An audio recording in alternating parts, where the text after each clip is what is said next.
Pemalang, Jawa Tengah untuk berdiskusi dengan ayah saya, dengan keluarga saya, dan alhamdulillah mereka mendukung.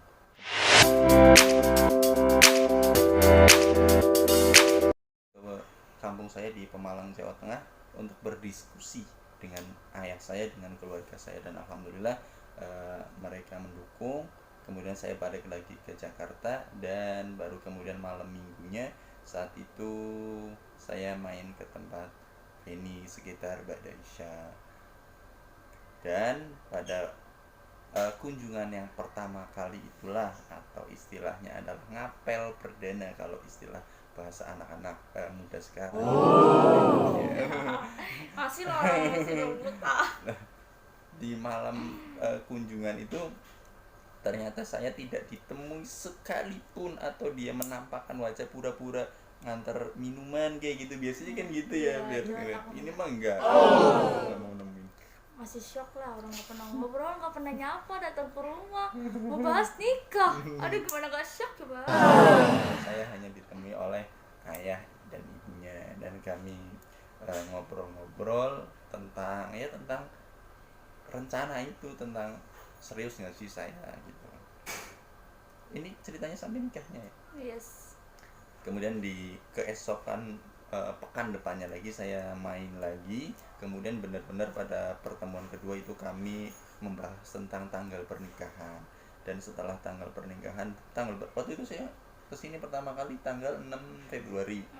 6 Februari, kemudian kesini lagi pekan depannya lagi, berarti sekitar 13 Februari. Kemudian setelah 13 Februari pertemuan kedua, saya mengajak keluarga saya di tanggal 23 Februari untuk melakukan lamaran, istilahnya begitu, sebagai pertanda keseriusan dan juga silaturahim di antara kedua keluarga. Dan alhamdulillah diputuskan memang sama, yaitu tanggal 29 Maret untuk dilangsungkannya pernikahan. Dan setelah itu Feni keesokan harinya, karena saya juga sudah mengurus berkas-berkasnya dari Pemalang, esokan harinya langsung diurus ke RT RW kelurahan dan ke kecamatan KUA ya. Setelah itu itu terus pertemuan selanjutnya tuh pas kapan sih? Apa pranikah? Oh iya, setelah Feni mendaftar, dijadwalkan untuk mengikuti seminar pranikah di kantor urusan agama 2 hari dari jam 7 sampai duhur. Iya. Itu pun saya nggak nyapa dong. Iya, saya nyamper ke rumah, tapi Feni bersama dengan Mbak Hana, karena memang temannya kebetulan, alhamdulillah qadarullah, jadi jadwalkan sama pada hari yang sama untuk mengikuti seminar pranikah. Terus apa lagi, Vi? Saya kurang ingat. Ya itu. Ya, intinya kalau selama pranikah itu juga nggak pernah ngobrol juga seperlunya. Iya, kami tidak pernah ada video call, tidak pernah ada telepon. Hanya chat dengan tujuan untuk mengenal masing-masing aja. Dan kami tidak ada istilah rayuan, gombalan, apalagi janji-janji manis, karena katanya manis itu bisa menimbulkan diabetes kalau banyak. Begitulah, justru di masa-masa itulah kita saling jujur ya, dengan maksudnya biasanya itu memperlihatkan kebaikan dan sesuatu yang agar pasangan kita tuh tertarik. Justru kita memperlihatkan masing-masing kekurangan. Aku punya kekurangan ini, kamu mau terima nggak gitu kan ya.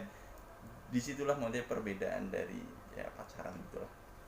Terus ketemu lagi tuh pas kakak MC di tempatnya iya, seminggu sebelum pernikahan kami, yaitu tanggal 21. Alhamdulillah teman kami itu nikah, dan alhamdulillah saya waktu itu ditugaskan jadi MC-nya, MC pernikahannya Mbak Hana, dan ini jadi resepsionis. Itu kemudian kami ketemu lagi. Itu juga nggak nyapa kok ngobrol. Iya, di situ kami juga biasa-biasa aja ya ngobrol.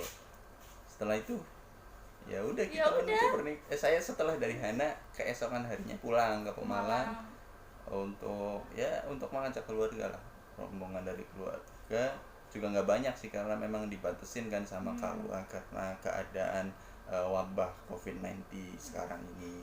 Dan di KUA cuma dibatasin yang masuk 8 atau 10 orang waktu itu udah 10 maksimal 10, jadi ya nggak banyak. Terus setelah itu ya kita nikah di KUA, dan setelah kita keluar dari KUA ternyata banyak banget antrian yang mau nikah. Rame banget ternyata. Dan alhamdulillah sejak saat itu kita sah menjadi suami istri.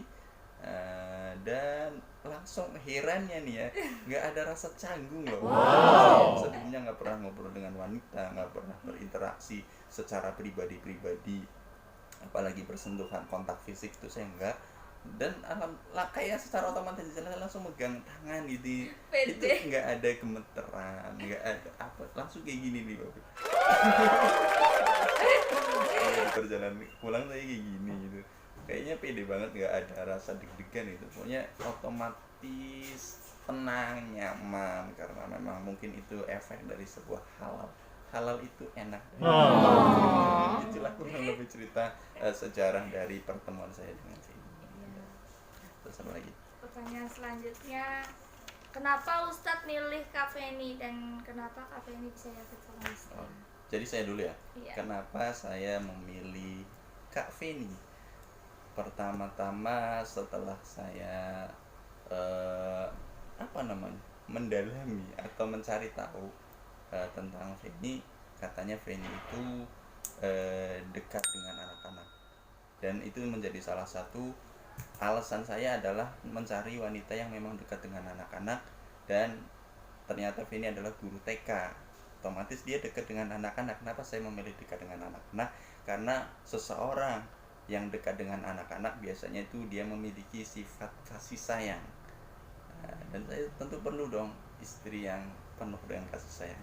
Alhamdulillah nyata. Yang kedua alasannya adalah